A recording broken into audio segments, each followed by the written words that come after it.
अगर मां तपस्या और पूर्वक अपने पुत्र को चाहे तो अजर अमर बना सकती है। मंदालसा मां ने यही कहा था, मेरे गर्भ में जो जीव आएगा उसे भगवान से मिला के रखूंगी, उसे भगवत प्राप्ति, और ऐसा ही किया। देखो, गांधारी जी ने जो ही सुना कि धृतराष्ट्र हमारे पति होने वाले वो अंधे हैं, तो पट्टी बांध ली। जब ये समय आया कि अब युद्ध होगा ही पक्का, तब गांधारी जी ने कहा, बेटा मैं तुम्हें बहुत प्यार करती हूं, तुम मेरा बेटा है, पर भीम के सहयोगी श्री कृष्ण तू मारा जाएगा, इसलिए जा तू नग्न होकर मेरे सामने आ जा, मैं पट्टी खोलती हूं, तेरा शरीर वज्र का हो जाएगा, मृत्यु ही नहीं होगी तेरी। अब भगवान तो भगवान ही है। अब वो आ रहे थे नंग धड़ंग दुर्योधन, तो भगवान ने देखा उनका, अरे यार तुम इतने बड़े होकर बच्चों की तरह नंगे घूम रहे हो। तो उनका मां ने कहा है, बच्चे हो, कम से कम कमर तो ढक लो इतना। ओ ऐसे पत्ता लगा के ऐसे गांधारी ने जी ही आंख खोले ऐसे दे, उनका ये पत्ता क्यों लगा लिया? उनका, मां तुम्हारे सामने नंगा कैसे आऊं? अरे उनका, धोखा कर दिया तूने। अब जितनी दृष्टि मेरी पड़ गई, तेरा शरीर वज्र का हो गया, गदा या किसी भी प्रहार से नष्ट नहीं होगा, लेकिन तू कमर से मारा जाएगा। यही से कमजोर हो गया। क्योंकि और भगवान अपने भक्त का प्रण पूरा करवाने के लिए जब द्रौपदी को दिगंबर करा रहा था ना, ये सभा में लाभ जंगा ठोक रहा था, तो भीम ने यही प्रण किया था, इसी जंगा को तोड़ूंगा। अगर भगवान भक्त की वचन रक्षा ना करते और वो पूरा वज्र का शरीर हो जाता तो तोड़ नहीं पाते। इसीलिए भगवान ने, तो मां में कितनी सामर्थ्य है। आप देखो, अधर्म युक्त चल रहा है, लेकिन मेरा बच्चा सुरक्षित रहे, आंख की पट्टी खोली, पतिव्रता, तो वज्र का शरीर कर दिया। तो आप अपने पुत्र को अजर अमर अविनाशी बना सकते हैं साधना और भजन के प्रभाव से। उसको भी नाम जप करवाए, आप भी नाम जप कीजिए। दीपक जी गुड़गांव से। राधे राधे। राधे राधे गुरुजी। गुरुजी, जैसे इतिहास में ऐसा देखा गया है कि संतों की कृपा से बड़े बड़े राक्षस भी साधु महात्मा बन जाते हैं, क्या ये उनके पूर्व जन्मों के कर्म से तय होता है या साधुओं की कृपा से ही? संतों का प्रबल संकल्प और सामने वाले की प्रबल श्रद्धा, दोनों। संतों का संकल्प तभी काम करता है जब सामने वाले की प्रबल श्रद्धा होगी।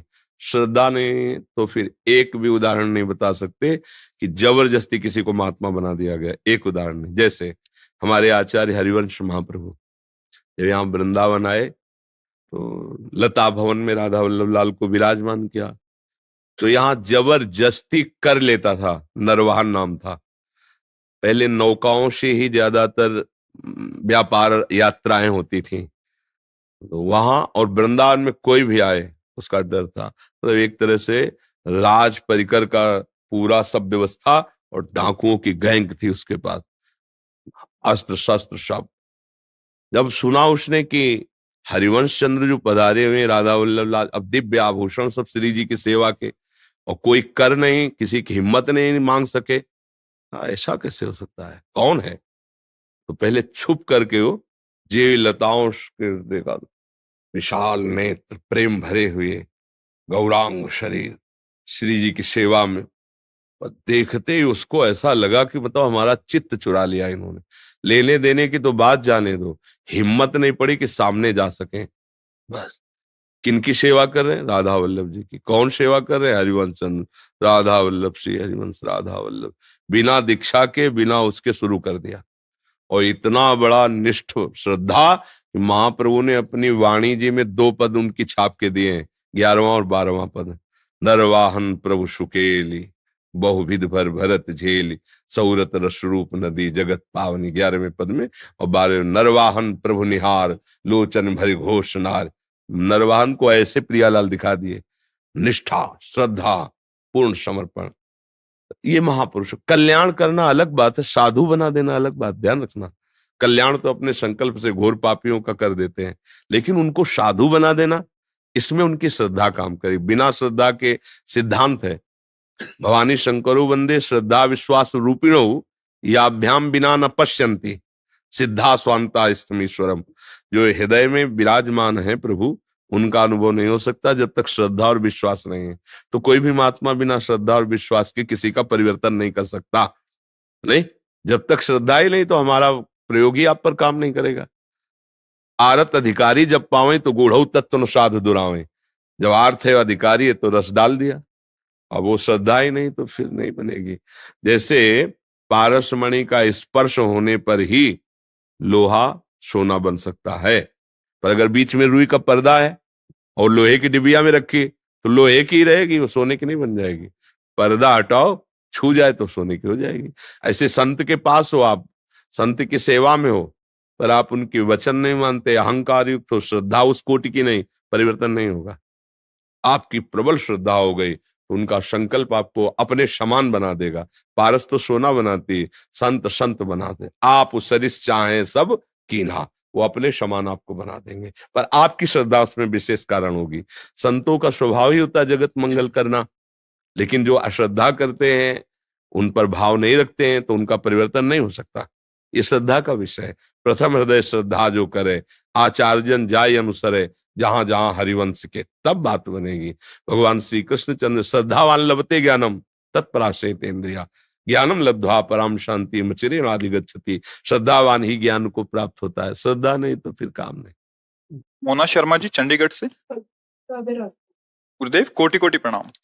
गुरुदेव मैं महादेव की भक्ति करती आ रही हूँ, रुद्राक्ष धारण किया है, घर पर शिवलिंग की भी आराधना होती है, पंचाक्षरी मंत्र का भी जप करती हूँ, पर जब से मन से आपको गुरु माना है राधा राधा का जप करने लगी हूँ। क्या मुझसे महादेव रुष्ट तो नहीं हो जाएंगे? क्या मैं दोनों की आराधना करूं या सिर्फ एक की? कृपया गुरुदेव मेरे को मार्गदर्शन। यदि महादेव जी को आप गुरु मान के आराधना कर रहे हैं तो महादेव जी जिस मार्ग में ले जाना चाहते हैं उसमें संशय क्यों कर रहे हैं?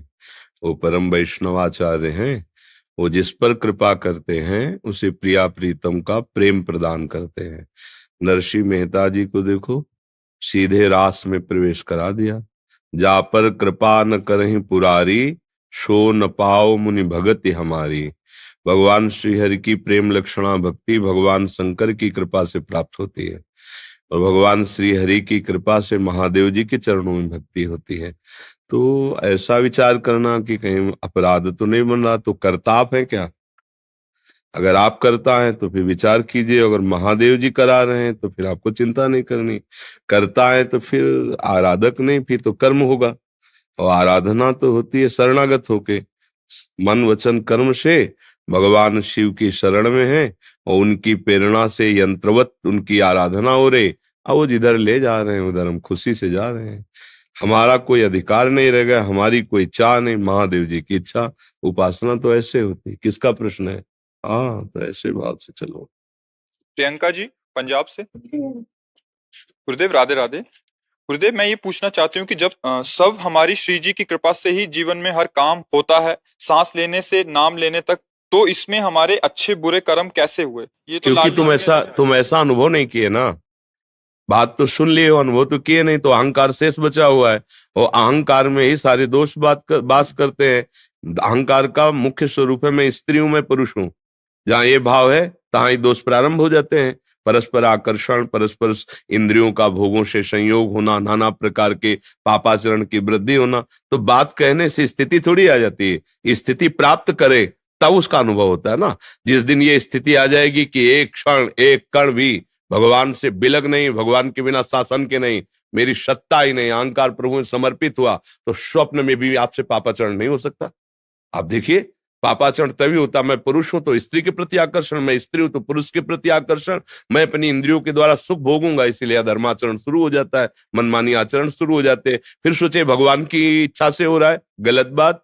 भगवान आदेश कर रहे हैं, अवश्य में भोक्तव्यम कृतम कर्म शुभाशुभम, तुम्हें भोगना पड़ेगा तुम्हारे किए हुए कर्म है। अहंकार विमूढ़ आत्मा करता हमिति मन्यते, मैंने ऐसा किया मैं ऐसा करूंगा, मैंने नहीं किया मैंने किया, ये सब अहम की धरा है।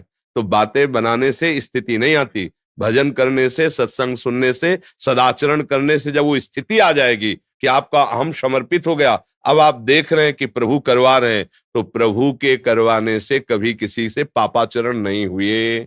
आज तक कोई उदाहरण दीजिए, जो भी हुआ है वो धर्म संज्ञक हुआ है। क्यों? जब हमारी दृष्टि में प्रभु हैं, भोक्ता करता भाव ही खत्म हो गया, तो पापाचरण होते किससे हैं? पापाचरण करता और भोक्ता भाव से होते हैं। भगवत भाव में पापाचरण की कहीं कोई गुंजाइश ही नहीं है।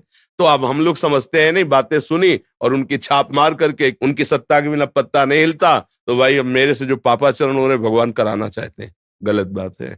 अज्ञान की धरा में ऐसी हम प्रभु पर आरोप लगाते हैं, ऐसा नहीं है। जब अहम समर्पित हो गया तो फिर पापाचरण किससे होते हैं? अहंकार रूपी महल में ही काम क्रोध लोभ मोह मद मत्सर बसते हैं और इन्हीं के द्वारा पापाचरण होता है। अहंकार विध्वंस हुआ, भगवान की कृपा का अनुभव हुआ कि लाडली जी की कृपा, अब पापाचरण हो ही नहीं सकते। लाख भोग सामग्री सामने रहे, भोगने का मन ही नहीं होगा। जैसे तुम्हारे सामने बमन बिष्ठा और विष रख दिया जाए तो क्या तुम उसे पाओगे क्या? ऐसे ही भक्तों को अनुभव होता है। हाँ, रमा विलास राम अनुरागी तजत बमन, बमन मने उल्टी।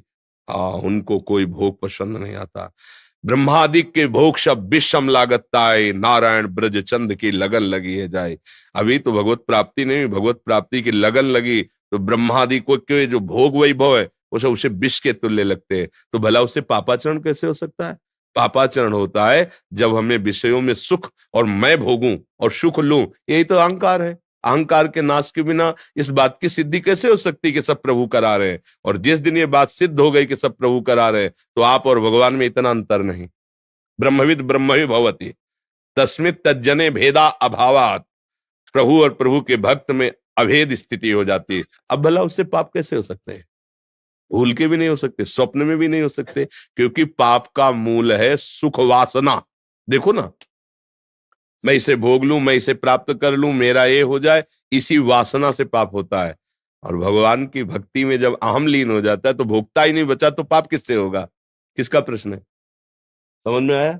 ना आए तो अभी नाम जप करो, तब समझ में आएगा। ये अध्यात्म मार्ग की ऊंचाई की बातें हैं, बिना भजन के ये केवल पढ़ने से नहीं आती है। जब भजन करोगी, स्थिति होगी, तब समझ में आएगी।